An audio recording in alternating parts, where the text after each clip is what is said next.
सभी सनातनी भाइयों को जय सिया राम, हर हर महादेव।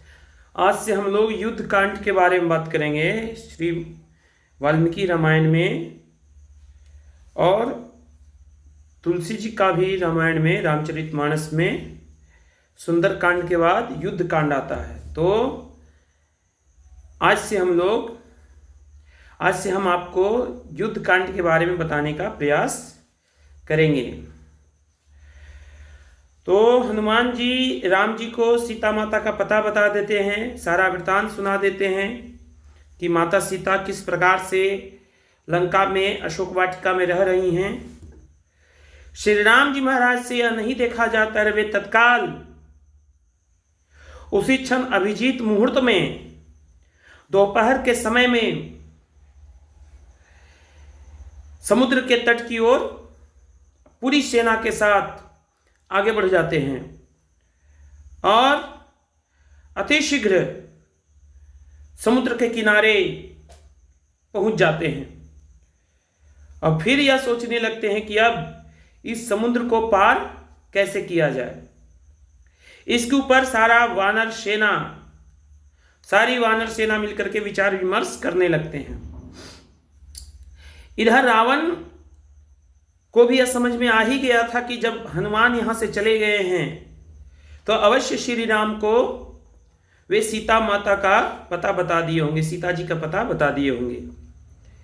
इसलिए अब हमें भी अपने बचाव का प्रयास करना चाहिए। तो वे रावण जो है अपना पूरे मंत्रीजनों के साथ विचार विमर्श करना प्रारंभ कर देते हैं। सारे मंत्री को बुलाते हैं और कहते हैं कि अब हमें क्या करना चाहिए।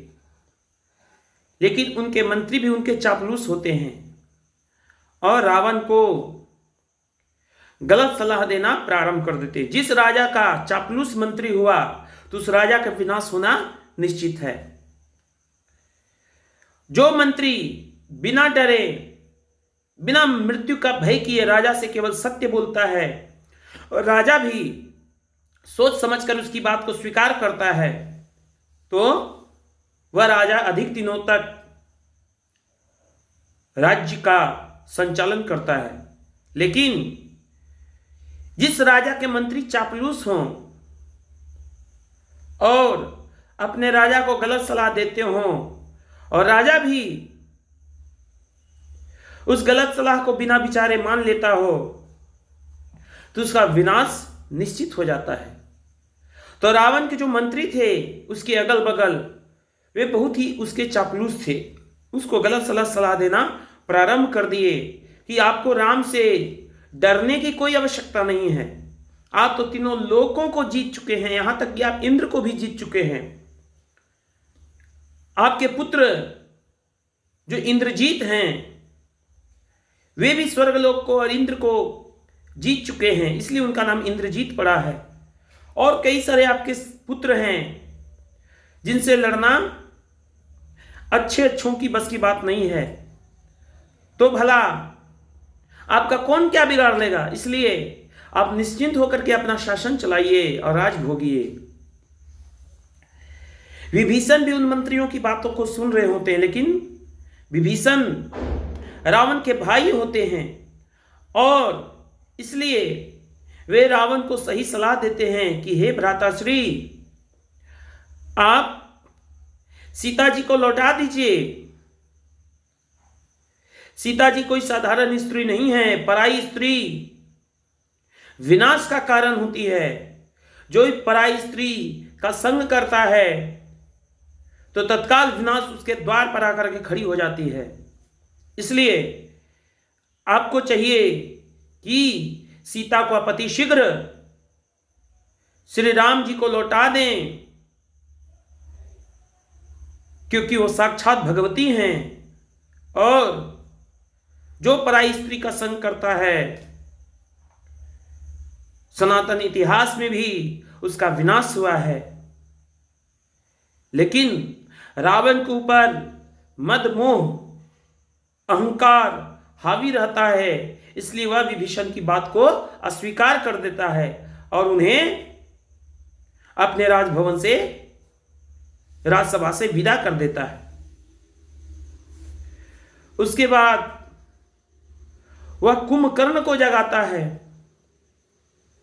कुंभकर्ण को जैसे ही यह बात समझ में आता है, पता चलता है कि रावण ने सीता का हरण किया है, तो वह क्रोध से आग बबूला हो जाता है और वह रावण को धिक्कारने लगता है कि आपने भगवती का क्यों अपहरण किया, आपने एक पराई स्त्री का क्यों अपहरण किया, आपने यह बहुत ही गलत कार्य किया। आपको एक बार सोच विचार करना चाहिए था, हम लोगों से विचार विमर्श करना चाहिए था, लेकिन आपने ऐसा नहीं किया।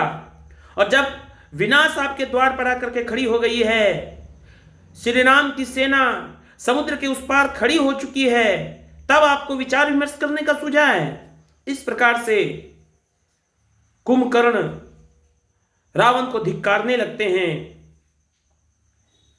लेकिन रावण को देखते हुए, चूंकि रावण कुंभकर्ण का भाई है, इसलिए कहता है लेकिन तुम हमारे भाई हो, इसलिए मैं तुम्हारे साथ किसी भी क्षण खड़ा रहूंगा, जो भी लंका के ऊपर चढ़ाई करेगा उसका मैं सामना करूंगा और उसका विध्वंस कर दूंगा। इस तरह से सारी बातें रावण भी चर्चा करने लगता है, लेकिन फिर भी भीष्म दोबारा रावण को समझाने के लिए आते हैं कि भ्राताश्री, आप माता सीता को, श्री राम को वापस लौटा दे, इससे पहले कि श्री राम की सेना, सारी वानर सेना लंका पर चढ़ाई कर दे, उससे पहले आप सीता को श्री राम के पास वापस ससम्मान भेज दीजिए। लेकिन बार बार समझाने के बाद भी रावण माता सीता को लौटाने से मना कर देता है, क्योंकि विनाशकाली विपरीत बुद्धि, जिसके ऊपर विनाश सवार रहता है तो उसका बुद्धि खराब हो जाता है और यह स्वयं से अपना बुद्धि को खराब कर लेता है। वह किसी की बात को नहीं सुनता है और काम, क्रोध, लोभ, मोह, मद के चक्कर में आकर के वो अपना स्वयं का विध्वंस कर डालता है, जो आगे रावण के साथ होने वाला है। बाकी आगे की कथा हम आपसे अगले दिन चर्चा करेंगे। बाकी सभी भाइयों को जय सिया राम, हर हर महादेव।